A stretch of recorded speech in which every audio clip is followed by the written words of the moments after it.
안녕하십니까. 오늘은 마태복음 7장을 중심으로 말씀드리겠습니다. 7장 12절에 그러므로 무엇이든지 남에게 대접을 받고자 하는 대로 너희도 남을 대접하라. 이 말씀은 그리스도교 윤리관과 인간관계를 가장 잘 나타내주는 말씀입니다. 예수님은 이것이 율법과 선지자들의 가르침을 다 합해서 내려진 결론이라고 말씀했습니다.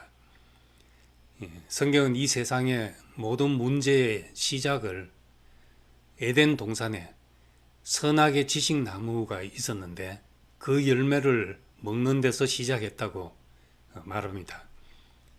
그런데 이 중요한 문제에 대해 구약 성경을 잘 알고 있었던 예수님께서 한 번도 직접 선악과가 무엇이라고 언급하지 않은 것은 우리가 주목해 볼 만한 일입니다. 선악과는 누가 어떻게 알아서 써놓은 것일까요? 성경을 문자 그대로 이해한다 해도 그것을 본 사람은 아담과 하와밖에 없는데 아담과 하와가 자식들에게 그 이야기를 그대로 전해줘서 후대 누군가 기록했을까요? 아니면 모세가 계시를 받아서 태초의 일을 기록한 것일까요? 그렇게 믿으면 간단하겠지만 그렇게 간단하게 믿기가 쉽지 않습니다. 성경의 서술은 늘 지금 시점에서 한 이야기입니다.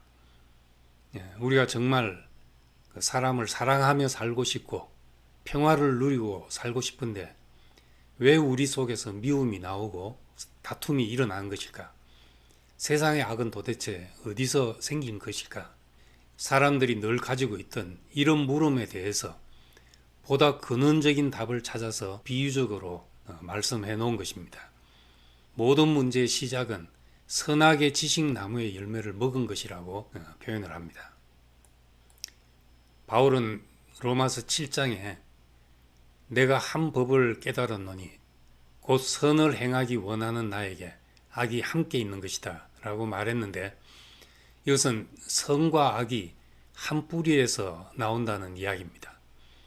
사람은 자기를 지키기에 선이 유리하면 선을 내세우고 악이 자기를 지킨다면 악을 표출합니다.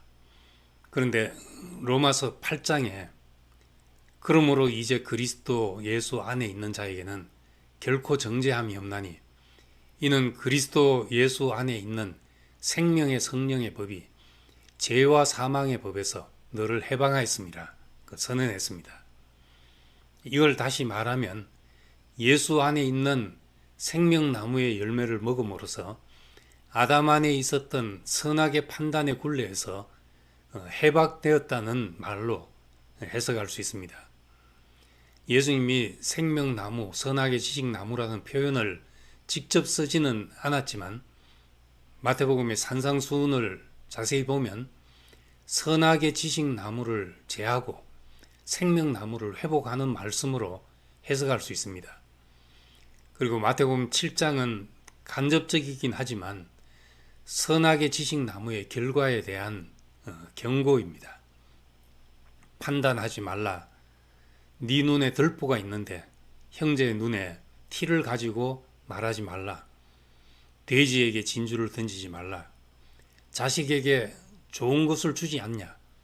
그러므로 무엇이든지 남에게 대접받고자 하는 대로 너희도 남을 대접하라. 이런 말씀들은 결국 선악과로 말미암아 생긴 결과들을 처리하는 말씀입니다. 에덴 동산에서 뱀의 유혹은 그것을 먹는 날에는 너희 눈이 밝아져서 하나님 같이 되어 선악을 알 줄 하나님이 아심이라고 한 것입니다. 선악의 판단에 있어서 하나님 같이 되는 것은 옳고 그름을 판단하는 일에 있어서 자기가 하나님 같이 되는 겁니다. 다시 말해 자기의 판단을 절대적인 것으로 여기는 것을 말합니다. 내가 판단의 기준이 되면 나의 판단에 맞지 않는 것에 대해서 화가 나고 미워지고 죽이기까지 할 수 있는 것입니다. 그래서 이 세상의 악은 인간이 선악의 판단의 주체가 되는 데서 생기는 것입니다. 사람은 어차피 인식의 한계를 가지고 있습니다. 자기 관점으로 밖에는 다른 사람을 보지 못합니다. 또 자기 처지에서는 자기 하는 일이 항상 최선입니다. 각 사람의 입장을 고집하면 각자의 최선이 다르기 때문에 이해의 충돌, 입장의 충돌이 생길 수밖에 없습니다. 그래서 생각이 다른 사람들이 모두 만나는 자리가 필요합니다. 서로 다른 형제들을 하나로 만나게 하는 것이 아버지 마음이고 모든 사람을 함께 받을 수 있는 자리가 하나님의 입장입니다. 요한복음 14장에서 예수님은 내 아버지 집에 거할 곳이 많다 하셨습니다. 그리고 내가 너희를 위하여 처소를 예비하러 가노니 가서 너희를 위하여 거처를 예비하면 내가 다시 와서 너희를 내게로 영접하여 나 있는 곳에 너희도 있게 하리라 라고 말씀했습니다. 아버지 집이라는 것을 공간으로 이해하면 오해가 생깁니다. 이것을 입장의 변화로 보면 우리의 생각이 넓어질 수 있습니다. 아버지 입장으로 가서 생각하면 거처가 넓은 사람이 됩니다. 내가 수용하지 못한 사람까지 이해하고 수용할 수 있게 되니까 거할 곳이 많은 사람이 됩니다. 시편 84편 말씀 역시 하나님 입장을 잘 말해주고 있습니다. 주의 제단에서 참새도 제 집을 얻고 제비도 새끼들 보금자리를 얻었다. 미물들까지라도 함께 거할 수 있는 거처가 된다는 말입니다. 우리 인격 안에서 거할 곳이 많은 사람이 되면 얼마나 복된 일이 되겠습니까? 우리에게서 선악의 판단이 내려놔지면 우린 넓은 사람이 되고 많은 사람이 거할 수 있는 인격이 됩니다.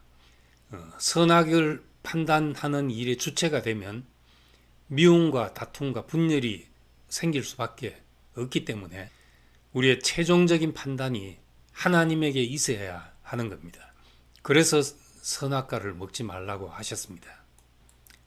다시 마태복음 7장으로 돌아가면 1절에 네가 판단받고 싶지 않다면 남을 판단하지 말라 말씀합니다. 흠을 덜추거나 실패를 꼬집거나 잘못을 비판하지 말라는 말입니다. 내가 한 비판은 부메랑이 되어 나에 대한 판단으로 돌아온다고 말합니다. 3절에는 자기 눈에 들보는 못 보고 남의 눈에 티를 보고 괴로워한다고 말합니다. 사실은 내 눈에는 티가 들어가도 괴로운 것이죠. 다른 사람 눈에 무엇이 있고 한 것은 내게 괴로운 것이 아닙니다. 내 생각이 괴로운 것입니다. 사람은 누구라도 생각이 미치지 못하는 부분이 있기 때문에 허물이 없는 사람은 없습니다. 어떤 각도에서 보면 내가 전혀 보지 못하는 허물들이 내게서 나타날 수밖에 없습니다. 남이 하는 잘못을 내가 지금 하고 있지 않다고 해서 나는 다른 사람이라고 생각할 수 있습니까? 그럴 수 없습니다. 사람 속에는 모든 가능성이 잠자고 있을 뿐입니다. 나는 그런 상황을 만나지 않아서 드러나지 않았을 뿐입니다. 그래서 어떤 사람이든 용서와 긍휼이 다 필요한 것입니다. 6절 말씀에는 거룩한 것을 개에게 진주를 돼지에게 던지지 말라고 말합니다. 개에게 거룩한 것, 돼지에게 진주가 무엇이겠습니까? 값진 것이지만 원하는 것이 아니지요. 좋은 것이지만 원치 않는 것. 그것이 사람에게는 판단과 충고와 비판 같은 것입니다. 다 옳고 소중한 말이지만 옳은 말이라고 그 사람에게 다 유익한 것이 아닙니다. 바른 말은 해줘야 되지 않냐 이렇게 말합니다. 물론 필요한 일입니다. 그러나 그것이 받아들여지자면 그 말을 해줄 만한 사람이 해야 하는 겁니다. 옳다고 말하는 것이 아니라 그 사람에 대해서 깊은 애정이 있을 때 말할 수가 있습니다. 고린도전서 13장에 보면 사랑이 없으면 사람의 방언과 천사의 말을 해도 울리는 괭가리 소리에 불과하다고 말합니다. 깊은 애정이 없는 비판과 충고는 나 시원하자고 하는 말에 불과한 것입니다. 다시 9절 말씀에 너희 중에 누가 아들이 떡을 달라 하는데 돌을 주며 생선을 달라 하는데 뱀을 줄 사람이 있겠느냐. 너희가 악한 자라도 좋은 것으로 자식에게 줄 알지 않냐 하셨습니다. 물론 자식에게 잔소리하고 책망해서 억눌러 놓는 부모도 있지만 기본적으로 부모는 자식에게 좋은 것을 주고 싶어 합니다. 음식을 해서 나는 찌꺼기를 먹어도 자식에게는 건강하고 좋은 음식을 주고 싶어 하는 것이 부모 마음입니다. 정말 줘야 할 좋은 것이 뭡니까? 모든 사람이 받기를 원하는 좋은 것이 뭡니까? 사람들이 나를 비판해 달라 하고 충고해 달라고 요구할지라도 정말 그 사람에게 필요한 것은 살게 하는 힘입니다. 영혼을 소생시키는 힘이 필요합니다. 그것이 사랑이고 존재를 인정해 주는 것이고 칭찬과 격려입니다. 그래서 힘을 얻고 나면 그 다음에 잘못된 것을 고칠 여력도 생기고 넉넉해지면 자기를 볼 수 있는 눈도 생기는 겁니다. 그러나 옹색한 사람은 남에게 이런 것을 줄 수가 없습니다. 자신이 넉넉해져야 남을 살게 하는 힘을 공급합니다. 너희가 자식에게 좋은 걸 줄 줄 알지 않냐? 하물며 하나님이 너희에게 좋은 것을 주지 않겠냐? 그 좋은 것, 그것은 우리를 살리는 말씀입니다. 내게 정말 은혜가 필요한 사람은 말씀 속에서 나를 살릴 것을 찾습니다. 그런데 내가 뭔가 된 줄로 아는 사람은 거기서 판단하는 말만 보이게 됩니다. 남에게 들이댈 그런 말만 보이게 됩니다.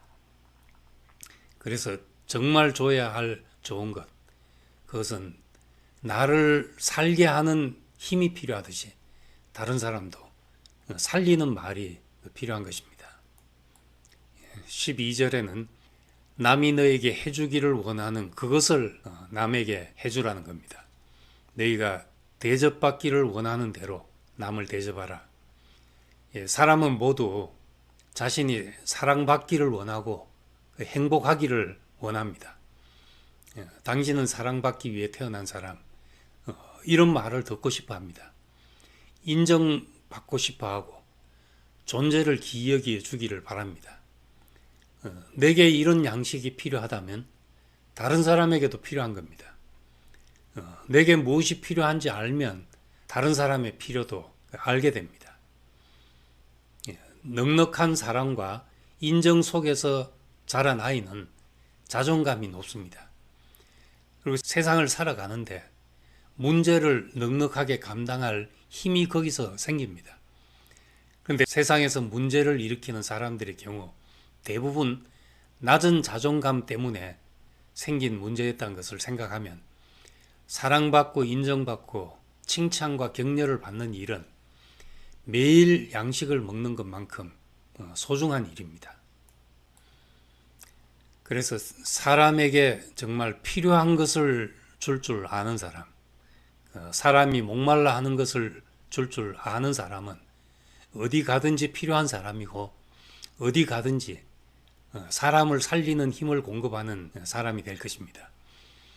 우리에게 뿌리 내린 선악의 지식의 나무가 뿌리 뽑히고 내 판단이 최종적이고 절대적인 것이 아니라는 것을 받아들이면 다른 사람을 있는 그대로 보게 되고 기다리게 되고 다른 사람이 원하는 것을 주는 넉넉함이 생깁니다.